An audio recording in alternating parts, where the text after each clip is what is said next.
Joe Biden got absolutely dragged on social media for this tweet the other day. Take a look. 2 elections, 0 criminal convictions. And it's him and Barack Obama standing there. So my response to this was, and not a big deal or anything, bro, but like it went viral, but like whatevs, I don't even care. 90% civilian drone death rate was my response to that. So yeah, 2 elections, 0 criminal convictions, 90% civilian drone death rate. And that is trying to highlight the idea that he's really blowing himself here, but the fact of the matter is you guys did a lot of stuff that's questionable, to say the least. In fact, there was the drone death of Abdul Rahman al-Awlaki. And he's basically the son of this high-level terrorist, 16-year-old son of this high-level terrorist. And when they killed him with a drone, the response from the Obama administration was he should have had a more responsible father. So that's what we do now. We murder 16-year-old kids because of the sins of their father. By the way, he was an American too. So extrajudicial killing of an American citizen because of the crimes of his father. Giant scandal. Honestly, that's impeachment worthy. In the same way that I could give you 5 or 6 things that are impeachment worthy for Trump, I can give you 5 or 6 things for Obama as well.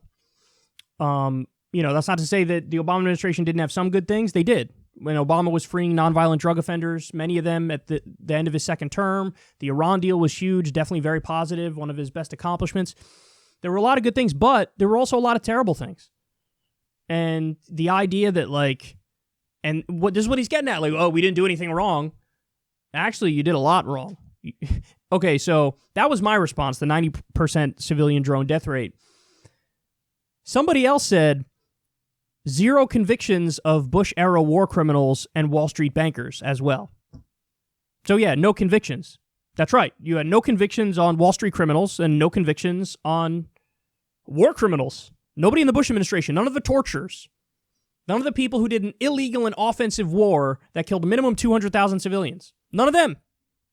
So yeah, no convictions. That's a bad thing. It's not a good thing. That's a bad thing. And Nathan J. Robinson of Current Affairs, by the way, everybody should check out Current Affairs magazine. It's very good. Great lefty magazine.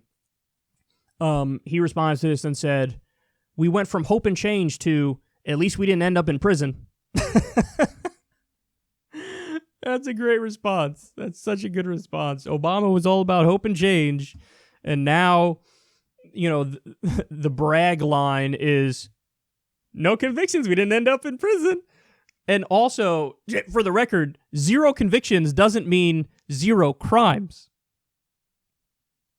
Doesn't mean 0 crimes. There were a lot of crimes. You could argue the expansion of the NSA apparatus, the government spying on everybody without a warrant, all that's criminal. Some courts have already ruled that that's indeed unconstitutional.